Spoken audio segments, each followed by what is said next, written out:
gars, ce qui devait arriver, arriva. Vinicius Junior commence à exaspérer les dirigeants et des joueurs du Real Madrid, dont Mbappé et Bellingham. Bellingham, tu fais ça à nous? Tranquille. Plusieurs joueurs n'ont plus trop envie de jouer avec lui. Donc, c'est pas les deux seuls. Vinicius Junior semble déconnecté de la réalité. Alors les gars, on le sait tous, hein. Déjà la direction, elle en veut à Vinicius parce que Vinicius, il veut pas prolonger au Real Madrid.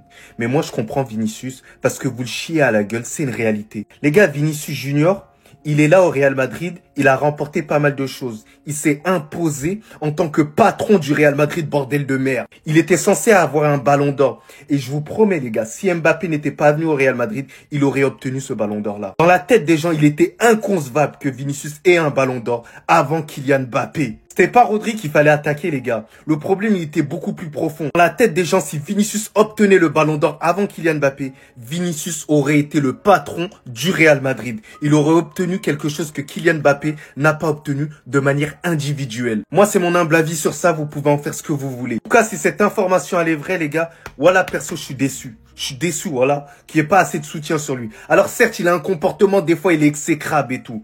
Mais pourquoi il est exécrable? Les gars, le dernier match, on l'a mis à droite alors que d'habitude, il joue à gauche. Il nous a ramené une Ligue des Champions à gauche. Il a un certain statut à gauche. Il voit qu'il touche moins que certains joueurs. Il veut être revalorisé à cette hauteur-là. Et en fait, au final, on lui dit non. Voilà, je comprends son attitude au final. Je comprends pourquoi il veut pas prolonger au Real Madrid. Il y a un moment donné où il faut être un peu cohérent. Faut pas tout le temps le pointer du doigt, les gars. Il y a un moment donné, réveillez-vous un tout petit peu. Mais je n'excuse en rien, bien évidemment, le match qu'il nous a fait hier. Hein. Ça, je l'ai critiqué. Mais là, en gros, c'est un autre bail. Voilà que les gars, ne soyez pas ingrats. Soyez pas ingrats. Soutenez Vinicius, les gars. Vinicius, c'est Vinicius, les gars. N'oubliez pas, Vinicius, c'est qui au Real Madrid? C'est en train de partir en cacahuète totale. La relation entre le Real Madrid et Rodrigo est en train de virer au fiasco. Donc là, je vous explique. En gros, le Real Madrid, donc le club, a demandé à Rodrigo de quitter le club cet été. Et c'est même pas qu'une volonté du club. Le message transmis par le Real Madrid et Xabi Alonso, entraîneur du Real, est très clair. Il doit partir. Et en fait, le gros problème, c'est que Rodrigo, il a pas du tout l'intention de quitter le Real Madrid. Il leur a fait part de ses envies. Il a pas du tout envie de partir. Il veut rester au club. Parce que là, en fait, ce qui se passe au Real actuellement, c'est qu'il y a Mbappé qui a été recruté il y a même pas un an. Il y a Vinicius et Xabi Alonso, je crois qu'il est très clair. Il ne veut pas faire jouer les trois en même temps. On a tous vu, et lui aussi, il a très bien vu comment Ancelotti les a utilisés. Il a pas du tout envie de refaire la même. Mais là, le problème, c'est que Rodrigo, il me semble, si je dis pas de bêtises, il est toujours sous contrat au Real. Donc là, en fait, s'il part cet été, il va aller où? Il va aller où? Parce que ça parle du PSG, ça parle de Manchester City et ça parle d'Arsenal. Mais je vous dis la vérité, je vois pas Manchester City mettre plus de 100 millions pour Rodrigo, surtout pendant ce mercato. Le PSG, c'est pas impossible, mais pour moi là, ils sont très bien, ils ont un bon entraîneur, ils ont les bons joueurs, même en attaque. Il y a Kvara, Barcola, Désiré Doué, Dembélé, Gonzalo Ramos, il y a tout le monde. Je vois que peut-être Arsenal qui peut faire un geste pour Rodrigo, formuler une offre cet été. Mais encore, va falloir mettre le prix. Hein. Et on sait qu'Arsenal, c'est pas l'équipe qui achète vraiment les joueurs hyper chers tout le temps. Donc là, je sens que cet été-là au Real Madrid avec Rodrigo, ça sent pas bon. Je suis désolé de vous montrer ça. Mais il fallait que vous voyiez ça. Ils ont honte de rien. Comment tu peux en arriver à cette situation? Dans un tel match, être aussi irresponsable, être d'une telle nullité, être sur le terrain mais autant ailleurs dans ta tête. Moi les deux j'en peux plus hein. Mais voici que Pablo Gallego, journaliste accrédité directement par le Real Madrid. Vinicius commence à exaspérer les dirigeants et les joueurs du Real Madrid dont Mbappé et Bellingham. Plusieurs joueurs n'ont plus trop envie de jouer avec lui. On se demande qui c'est clairement hein. Vinicius semble littéralement déconnecté de la réalité. Et pas qu'un petit peu quand tu vois ça. En fait c'est honteux, tout simplement. T'arrives en demi-finale de Coupe du Monde des clubs, à un match de la finale. Montrer que cette équipe va valoir quelque chose avec ce nouveau coach. Et t'es autant absent sur le terrain. T'es présent mais t'es pas là. En fait, j'ai littéralement les deux envie de les vendre. Et Mbappé, Vinicius, franchement, juste bougez-vous de mon club en fait. Si c'est pour faire ça, quoi c'est pour faire, ouais les gars, aux supporters. Vous êtes là que pour faire du show en fait. C'est tout ce qu'on voit depuis un moment. Vous êtes des Instagrammeurs, vous êtes, Belek, vous êtes des TikTokers, vous êtes à ma place peut-être. Par contre, quand il faut réaliser des choses sur le terrain, vous n'êtes pas là. Ceux qui veulent rien rater des prochains matchs et des actualités à venir, vous avez le lien dans la bio de mon profil TikTok. Tout se passe sur Telegram, vous pouvez vibrer avec les supporters du Real Madrid ici et tout savoir autour de l'actu foot ici. On n'aurait jamais dû recruter ce mec. C'est la plus grosse erreur que le Real Madrid a fait sur ces dernières années. C'était un caprice de Pérez et il a forcé jusqu'au bout pour un truc qui n'était pas cohérent. Ça se voyait. Il a déséquilibré l'effectif. Et vous êtes des hypocrites, tous ceux qui disent qu'un des deux doit partir.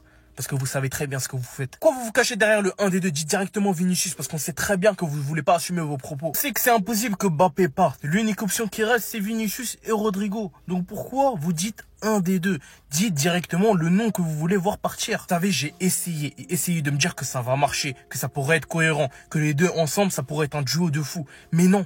Quand tu vois des infos comme ça qui sortent, des guerres d'ego, des attitudes pareilles sur le terrain, où ça marche, ça ne presse pas, ça donne pas envie en fait de regarder.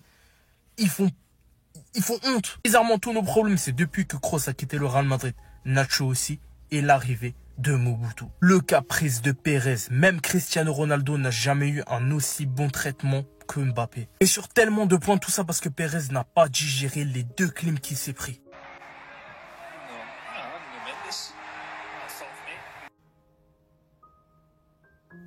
Mais en fait, c'était quoi le but au juste? Mais c'était quoi le dessin de cette action en fait, de ce geste? Non, en fait, je pense qu'il voulait passer dans des highlights top 10 des meilleurs finishers de la WWE avec Rey Mysterio. Parce que là, si je me trompe pas, j'analyse son geste. Voilà, les 2 pieds suspendus, voilà, la main un peu comme ça. Ça ressemble à un saut chassé.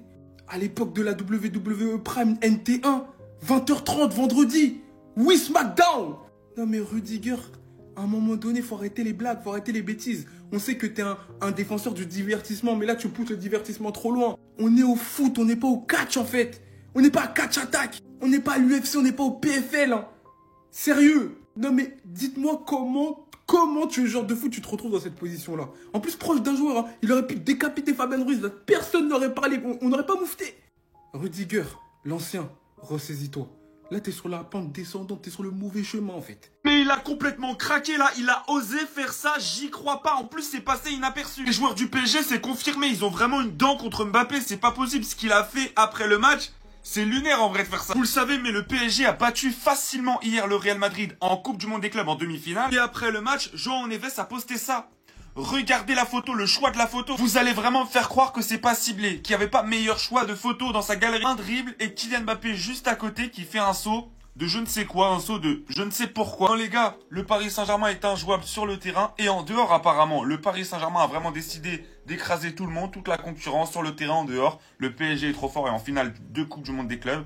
Qui va nous arrêter personne, il reste plus que Chelsea à battre. Mais en vrai, voir João Neves comme ça, insolent, on veut, on aime, on signe. Non. Vraiment, la photo, elle est parfaite. La photo est parfaite, petit insolent que tu es, mais tu as bien raison. Regardez-moi ça, je vous la remets pour le plaisir, voilà. Le Paris Saint-Germain est imprenable. Le Paris Saint-Germain va faire ça à tous ses adversaires. Et s'il faut, on fera des publications à tous les matchs. Parce que des adversaires réunis comme ça, il y en a eu dans tous les matchs. Mais en attendant, allez Paris. En vrai, les gars, je me suis posé, j'ai réfléchi. Ce qui s'est passé hier, c'est vraiment une dinguerie. Mais je me demande surtout pourquoi on tape pas sur Jude Bellingham au même titre qu'on tape sur Kylian Mbappé ou qu'on tape sur Rodrigo. D'ailleurs, Vinicius, c'est la même chose, les gars. Parce qu'en vrai, on est d'accord, Mbappé, il fait pas un pressing défensif, ok. Rodrigo, en vrai, ce qu'il y a, c'est que maintenant, on tape encore sur Rodrigo alors qu'il ne joue même pas de la Coupe du Monde des clubs. Et Vinicius, les gars, il commence à prendre sa sauce parce que les gens, ils commencent maintenant à ouvrir les yeux. Mais les gars, Jude Bellingham, c'est la même chose. Ok, bon, vas-y, c'est beau avoir balle au pied, il est trop fort, nanana, il court. Mais les gars, ils courent pourquoi? En vrai, ils courent pourquoi? De toute façon, en vrai, ce qui se passe, on sait que c'est compliqué, mais là, je viens de voir il n'y a pas très longtemps que Rodrigo, le breaking a été lancé, il voudrait vendre le joueur dès cet été, et ils sont en train de lui faire comprendre que là, il faut qu'il trouve un club. Je trouve qu'en vrai, pour lui, c'est pas plus mal. En vrai, bon, certes, c'est un départ un peu... C'est compliqué de partir dans ces conditions-là, mais vaut mieux pour lui qu'il trouve mieux ailleurs. Et le truc qui serait pas mal pour le Real Madrid, les gars, c'est que Xabi Alonso serait directement concerné dans les mercatos dès maintenant. En tout cas, j'espère qu'Alonso, il a bien vu ce qui s'est passé hier. J'espère qu'il va être au cœur du mercato, parce que bon... Ça a assez duré, ces âneries c'est bon, ça a duré 1 an, on a laissé briller les autres, maintenant il va falloir revenir un peu plus de sérieux les gars s'il vous plaît. Et vous aussi, n'hésitez pas à vous abonner pour m'envoyer de la force. Bon tonton Pérez, vu ta tête, je sais que ça va pas en ce moment. Donc on va faire un petit tri les amis, je vais vous donner mon avis sur les gens qui doivent quitter le club tout de suite et les gens qu'on doit reprendre derrière. On commence bien évidemment par Monsieur Rudiger. Pour moi, il a plus sa place. Les amis, on peut même payer son départ. Hein? On n'a pas besoin que les clubs viennent le racheter. Personne ne va le racheter déjà. Rodrigo, s'il te plaît, tu peux faire tes valises, tu peux t'en aller. Merci beaucoup. Après, on a Monsieur Asensio, celui qui veut passer par le méchant. Asensio, on ne va pas le vendre. Non, Asensio, il est encore jeune. Il a de l'expérience à acquérir, il n'y a pas de souci. Donc, qu'est-ce qu'on va faire? On va le prêter. Getafe, c'est juste à côté. On va t'envoyer en prêt à Getafe. Voilà, Tu vas gagner de l'expérience et après tu vas venir. Ensuite, à là-bas, va là-bas s'il te plaît. À là-bas, ça y est, on n'en peut plus. Trop de blessures. Même aux entraînements, tu te blesses. Donc c'est bon. Au revoir. Mendy, on sait que pendant un petit moment, on disait que tu étais le soldat, le général. Mais encore une fois, trop de blessures aussi. Trop de blessures. Toi aussi, tu peux partir.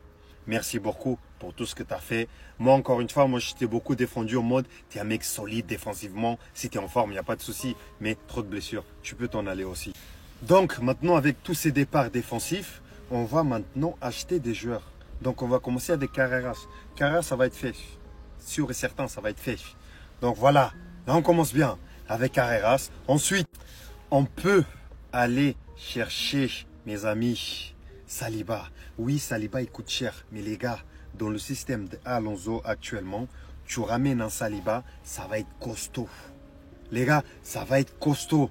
Pour moi, il faut qu'on mette l'argent pour aller chercher Saliba tout de suite. Après, si Saliba, il ne vient pas, et ok, il y a Konaté. Konaté lui-même, il a dit, j'ai envie de jouer au Real, entre guillemets. Enfin, il n'a pas dit ouvertement parce qu'il est à Liverpool. Il ne va pas le dire ça tout de suite, mais il ne veut pas prolonger. Donc, on va le ramener l'année prochaine. Mais pourquoi attendre l'année prochaine? Ça veut dire qu'on va faire une saison comme ça défensivement? Non, on peut aller chercher Konaté. Si on ne veut pas aller chercher Saliba, qui coûte trop cher, on va chercher Konaté dans ce cas-là. Après, même Madeleine, en parlant défensif, il ne faut pas oublier ce petit-là, Juan Martinez. Il n'a que 17 ans cette année. Je ne sais pas s'il a déjà eu 17 ans, mais il aura 17 ans. Alors, donc les amis, ce petit-là, ça sera le patron avec Dean en défense. Ça sera l'avenir. Donc lui, petit à petit, on va le mettre avec les grands. Mais pas tout de suite.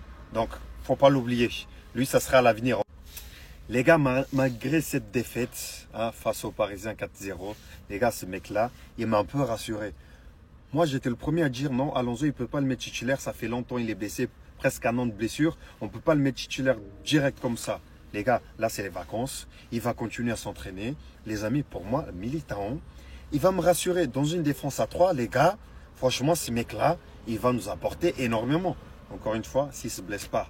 Donc voilà mes Madeleines, pour moi, les arrivées, les départs. Est-ce que vous êtes d'accord, oui ou non? Quel joueur vous voulez rajouter en plus de ça? Ou alors quel joueur vous voulez ramener? Sachant que là, j'ai fait que la défense. Parce que c'est long. C'est long, je ne peux pas faire tout le monde. Je fais poste par poste.